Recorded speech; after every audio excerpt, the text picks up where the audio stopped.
This is Kogarashi, a boy who can see ghosts and has psychic powers. He's currently homeless, but after helping an elderly couple against his spirit, he takes their directions to the hot springs inn, rumored to have ghosts running around.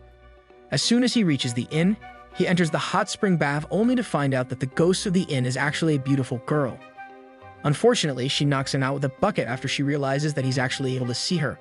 Once he wakes up, he meets the innkeeper named Chitos, as well as 3 other girls living inside the haunted inn. Upon heading over to his room, he sees another ghost sticking out from a wall. Once finally pulled out, she introduces herself as Yuuna, the ghost of Yuragi Inn. He then explains to her that he's a psychic, so he's actually able to see every part of her. She then explains that she's a bound spirit, meaning she can only sleep inside his room. Of course, our Chad doesn't mind having Yuuna as his roommate. At night, Kogarashi reveals to Yuuna that as he grew up, he kept getting possessed by spirits, causing him to be passed on from guardian to guardian. Eventually, he tried to fight the evil spirits himself by becoming an apprentice to a medium. Suddenly, a mouse rattles Yuuna, causing Kogarashi to be flung into the air, where he accidentally lands on top of Yuuna, which causes him to be flung out the window. Meanwhile, a mysterious figure watches over the inn. The next day, Kogarashi rushes to the inn to defend Yuuna from the mysterious figure, who reveals himself as a Guma monk of the Guden clan. As the monk tries to force Yuuna to ascend, Kogarashi is able to defeat the monk and tells Yuuna that he will help resolve her lingering regret so she can ascend to heaven. Afterwards, as he gets blasted by Yuuna like Team Rocket once again, he lands on the hot springs, where the other inn guests are having a bath. The next morning, Kogarashi wakes up elevated in the skies due to Yuma's powers accidentally activating while she sleeps. As she attempts to apologize, the two run into Sagiri and Nanko, who reveal that they too can see Yuuna. Sagiri then asks Yuuna if she's okay with having Kogarashi as her roommate, as he can both see and touch a ghost. As she recalls all the sussy moments, her powers activates while she tries and defends him from Sagiri's questions. Regardless, since he promised Yuuna that he'll help her ascend, he won't be changing rooms anytime soon. Suddenly, Yaya comes out of hibernation and appears from under the table. Not confused as to how Yaya has a tail, the innkeeper walks in with breakfast to explain, but she gets interrupted by the Guden clan outside. The battle then commences, where Sagiri uses her special technique, followed by Nanko, who uses a monk as a bowling ball with her superhuman strength. Then there's Yaya, who finishes off the rest with a giant spirit cat. In the end, Chitos sends the entire clan packing by manipulating their luck. The next day, Chitos reveals that she received a petition to evict Kogarashi, so he must now win a 1-game traditional Yuragi Inn match to not get evicted. It turns out that the 1-game match is actually going to be doubles ping-pong, where he's able to easily score the first point.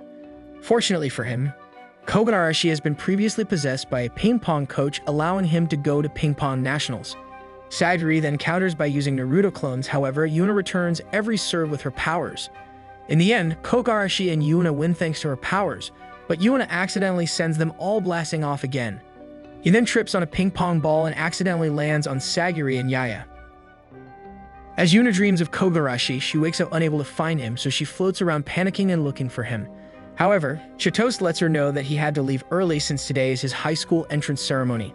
Now that he's a psychic, Kogarashi is stoked to have his first ever normal year in school. Unfortunately for him, Yuuna has followed after him to school. Before class, he reaches his hand out to stop Yuuna from exposing Chizaki, but he gets blamed for lifting her skirt. After another accidental moment, Yuuna ends up lifting everyone into the air, where by happenstance, their teacher walks in, assuming everyone is slacking off. After getting lecture on the first day of school, he introduces himself to everyone as a spirit medium, but no one believes him except for Chizaki.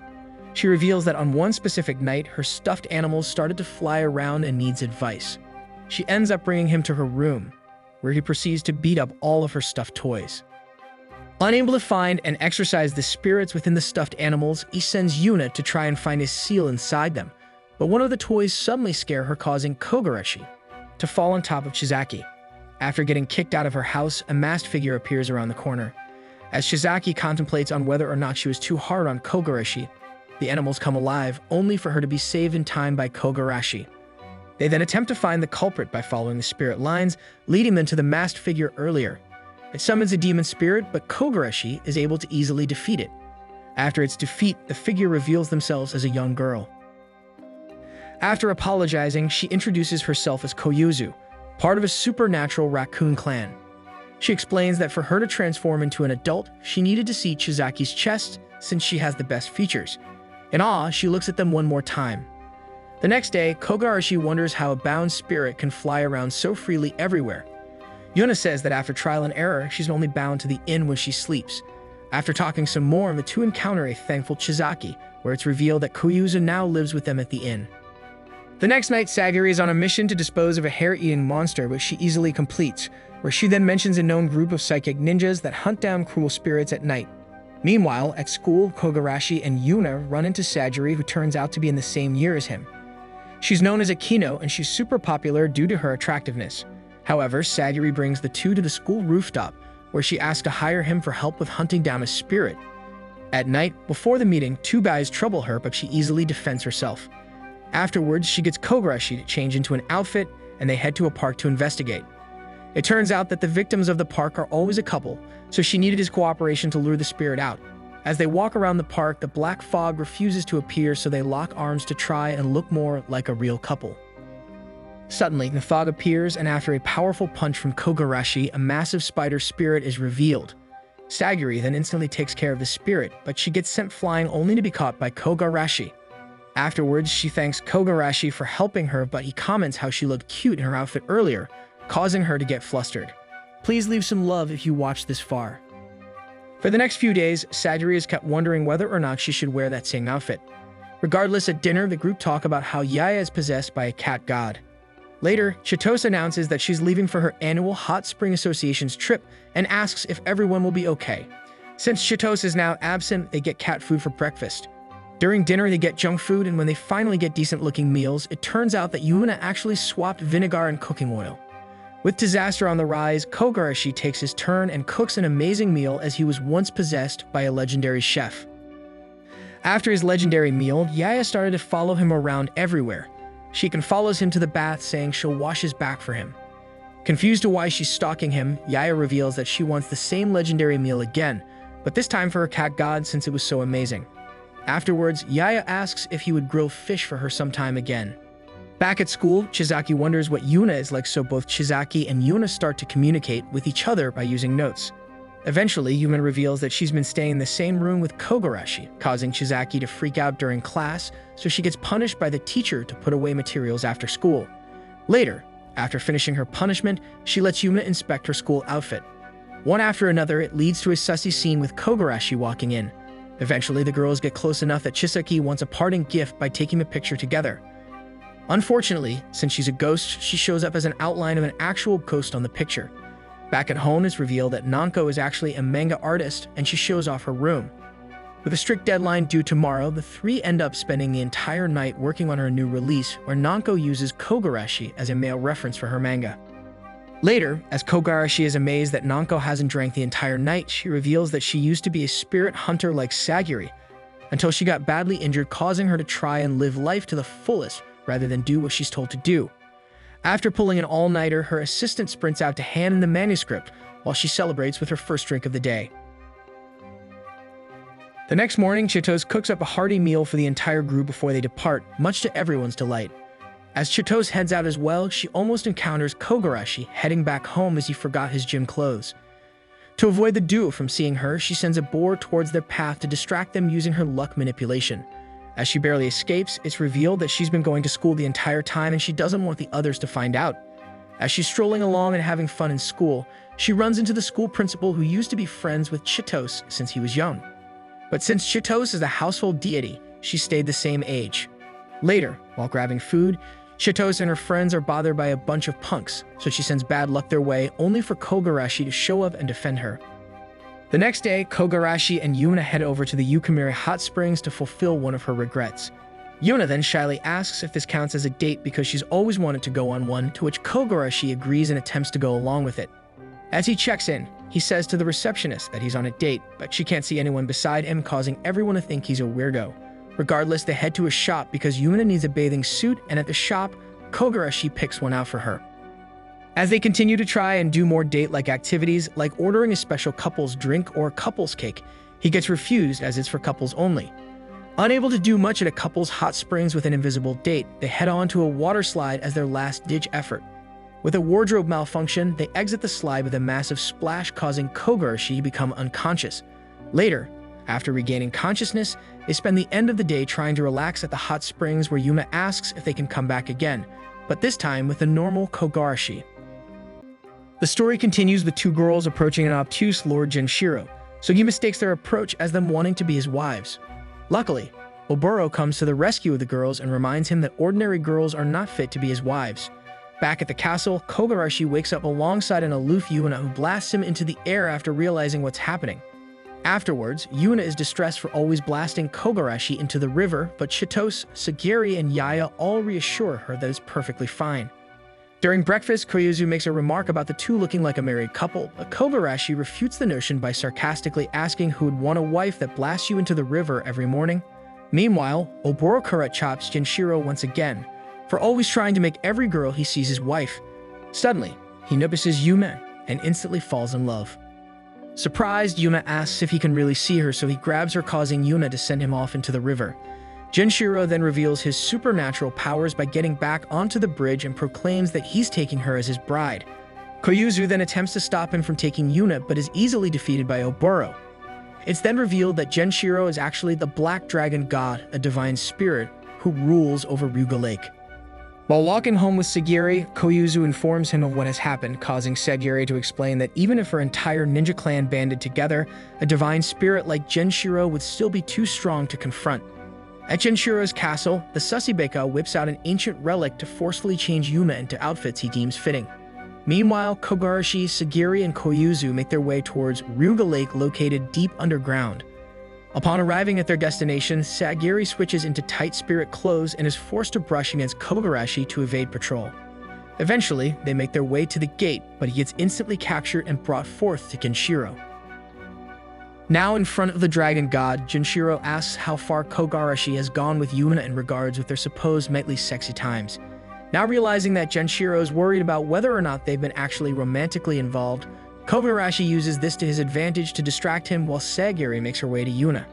After finally making it to Yuuna's room, Oboro launches a surprise attack with very little effectiveness, which impresses her. The two then continue to battle, but Sagiri begins losing some pieces of her special clothing.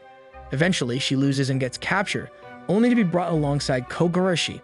But Yuuna begins to plead with Genshiro to let her friends go, and in return, she'll accept becoming his bride.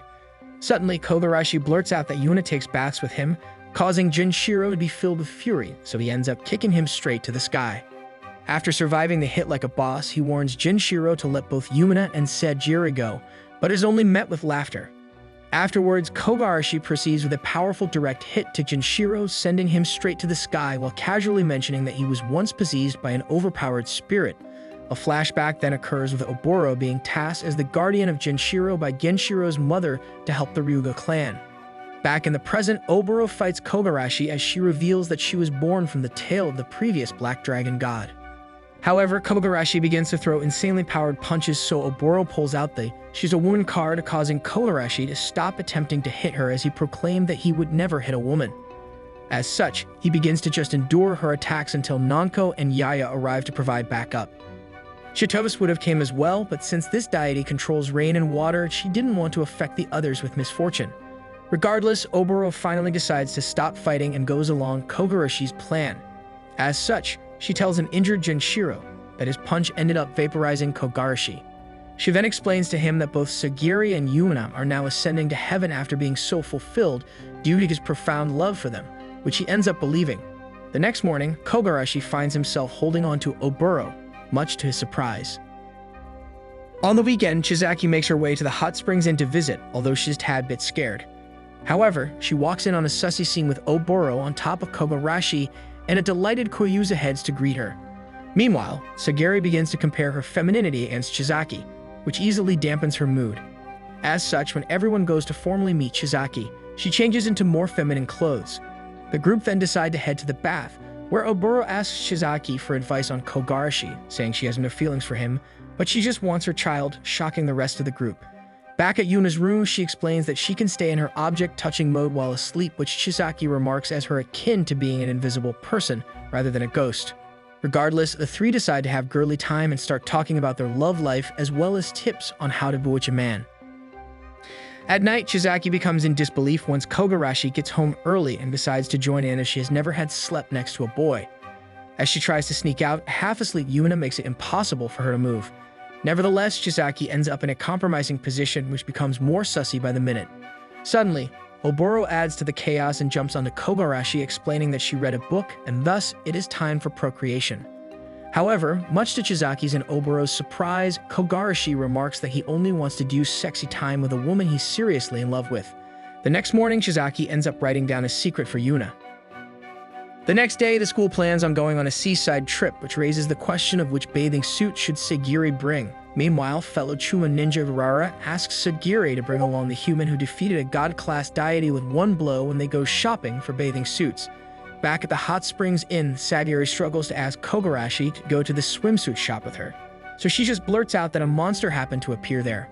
Upon arriving at the shop, Kogarashi realizes that Urara is just shopping around normally, but they convince him they are undercover. Eventually, Sagiri starts trying on multiple pairs, leading to Sagiri and Kogarashi to be both flustered. As with tradition, a mega sussy scene appears as Kogarashi accidentally opens the curtain.